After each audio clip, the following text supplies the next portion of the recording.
और उसने वहाँ एक फायर करके और बैंक कर्मचारियों को डराकर और एक बैग में पैसे भर कर वो निकल गया। बाद में जब इस राशि को हम लोगों ने काउंट कराया तो लगभग 6,64,000 के आसपास वो राशि थी। घटना बहुत ही गंभीर प्रकृति की दिखाई देती थी और उसी गंभीरता को ध्यान में रखते हुए पुलिस टीमें अपने काम में लगाई गई। मैं ये बताना चाहूँगा कि हमने अपराधी आइडेंटिफाई कर लिया है। अपराधी के पास से काफ़ी सामान हमारे पास जब्त हो गया उसके घर से और अपराधी के पीछे हमारी टीमें लगातार लगी हुई हैं।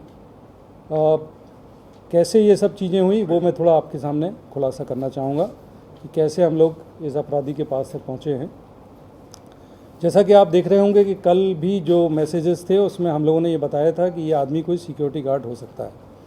इसके पीछे जो कारण हमें समझ में आते थे, वो जो सीसीटीवी फुटेज आप सभी लोगों ने भी वो फुटेजेस देखे होंगे, उसमें सबसे पहले जो महत्वपूर्ण कारण समझ में आया वो ये था कि जो बंदूक दिखाई देती थी वो लाइसेंसी बंदूक थी। तो ये बात स्पष्ट होती थी कि लाइसेंसी बंदूक का इस्तेमाल कोई सिक्योरिटी गार्ड ही कर सकता है। तो पहली चीज़ तो ये थी कि जिससे हमें ये समझ में आया।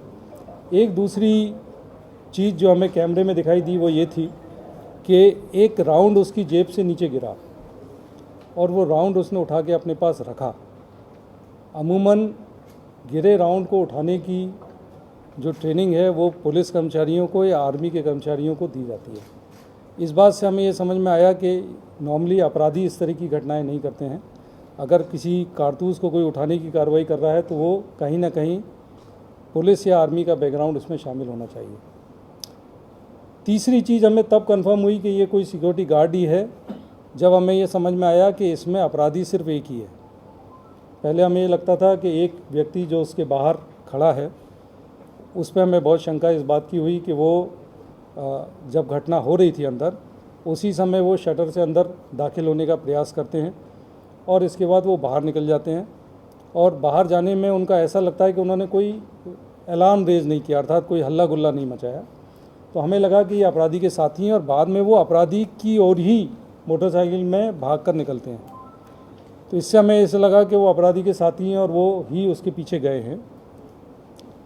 पर बाद में जब हमारी जांच हुई और उनको हमने पहचाना और उनसे जब हमारी बातचीत हुई तो ये पता चला कि वो अपराधी के साथी नहीं है बल्कि बैंक में किसी काम से आए थे। और जब उन्होंने ये घटनाक्रम देखा तो डर गए।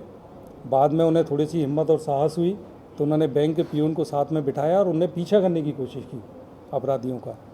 तो ये घटनाक्रम जब हमें समझ में आया कि इकलौता अपराधी है तो ये साफ इंडिकेट करता था कि कोई ऐसा आदमी जो बैंक में ड्यूटी कर चुका है, जो किसी आर्मी के बैकग्राउंड का है, वही इस घटना में कहीं ना कहीं शामिल होगा। अब इस घटनाक्रम को सॉल्व करने के लिए हमारी टीमें 4 तरह से काम कर रही थी। पहला जो हम अमूमन करते हैं कि हमारी एक पूरी टीम सीसीटीवी की ओर सीसीटीवी फुटेजेस की ओर लगातार देख रही थी। वहीं दूसरी टीम हमारी हमने लगाई कि जितने सिक्योरिटी गार्ड्स का हमारे पास रिकॉर्ड है उसके बारे में भी हम लोगों ने जांच करना शुरू की और ख़ास तौर से उस इलाके के आसपास के जो इलाके हैं वहाँ रहने वाले कितने सिक्योरिटी गार्ड्स हैं इसके बारे में भी हमारी जांच शुरू हुई। तीसरी टीम हमारी आर्म्स लाइसेंस जो थे उनके बारे में, चूँकि ये लाइसेंस शुदा वेपन दिखाई देता था, उसके लिए भी हमारी एक टीम लगी। और चौथी सबसे महत्वपूर्ण टीम थी जो हमारी नाकाबंदी के लिए लगातार हमारी टीमें लगी थी, जिसमें हमने Ujjain road, Dewas road, Khandwa road, Dhar road, इन सभी रोडों पर अपनी नाकाबंदी की टीमें लगाई हुई थी।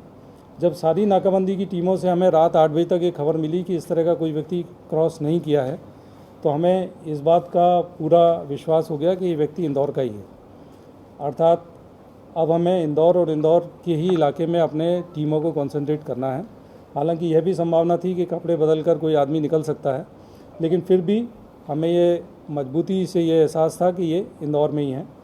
मैं हमारी पूरी टीम, जिसको लीड श्री अभिनव विश्वकर्मा जो हमारे जोन 2 डीसीपी हैं, आपकी कड़ी मेहनत और आपकी पूरी टीम की कड़ी मेहनत, जिसमें अमरेंद्र सिंह, आपके साथ 2IC विजयनगर गौतम, इसके अलावा TI लसूड़िया श्री तारेश सोनी, कृष्ण लाल चंदानी ACP, आप सभी लगातार पूरी रात लगे रहे और मुझे लगता है कि लगभग 1000 के आसपास कैमरे आप लोगों ने खंगाले।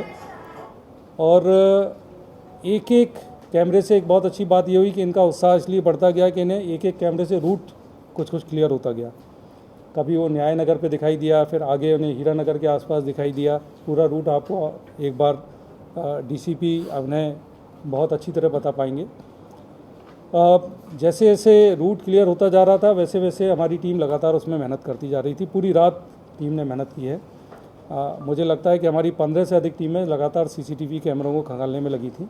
क्राइम की भी हमारी पूरी टीम, जिसमें राजेश दंडोतिया और उनके पूरे टीम के सदस्य लगातार लगे थे। इलेक्ट्रॉनिक सर्विलेंस का भी काम हमारा जारी था, जो हम हमेशा करते हैं। इसमें जो टीमें हैं वो लगातार, उनको जब ये रूट मिलता गया तो एक जगह इनको कैमरे में चेहरा भी दिखाई दिया। आपने देखा होगा कि वो बीच में मास्क लगाए थे, बाद में इन्हें एक जगह कैमरे में चेहरा भी दिखाई दे गया और गाड़ी का कलर भी इन्हें बहुत क्लियर हो गया कि गाड़ी ग्रीन रंग की है। अब इनके पास ये टास्क था कि ग्रीन रंग की गाड़ी उस इलाके में कहाँ पार्क्ड है।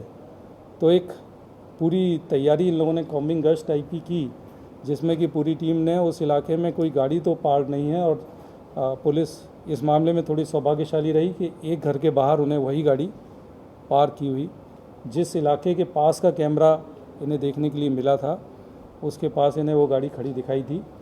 और इसके बाद हमारी कार्रवाई आगे बढ़ी है।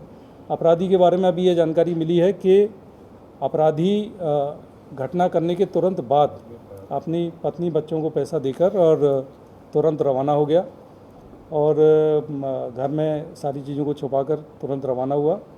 और अभी हमारी टीम लगी है और मोस्ट प्रॉब्ली हम उसको भी पकड़ लेंगे। जो हमें चीज़ें अभी तक जब्त हुई हैं उसमें राशि लगभग 3 लाख रुपए। इसके अलावा हमें वो बरसाती जो उसने इस्तेमाल की थी वो आप देख रहे होंगे यहाँ अभी जब्त हो चुकी है। वह बंदूक जो इस्तेमाल की गई थी वो जब्त की जा चुकी है। जूते, मैं जो सिक्योरिटी गार्ड के बारे में बता रहा था, एक सिक्योरिटी गार्ड होने की शंका हमें जूतों से भी थी। तो वह जिस तरह के जूते थे वो नॉर्मली कोई अपराधी नहीं पहनते हैं, आर्मी या उससे जुड़े हैं। तो ये कुल अपराधी तक पहुंचने की हमारी कहानी थी। अब थोड़ा जो अपराधी है उसका बैकग्राउंड मैं आप लोगों को बताना चाहूँगा। ये जो है ये लगभग 47 साल के हैं। अरुण कुमार सिंह इनका नाम है। और पहले ये आर्मी में काम कर चुके हैं 99 से 2006 तक। और वहाँ इनकी आदतें शराबखोरी और स्वास्थ्य कारणों से इनको आर्मी से बाहर कर दिया गया। और बाहर आ जाने के बाद इन्होंने सिक्योरिटी गार्ड का काम किया।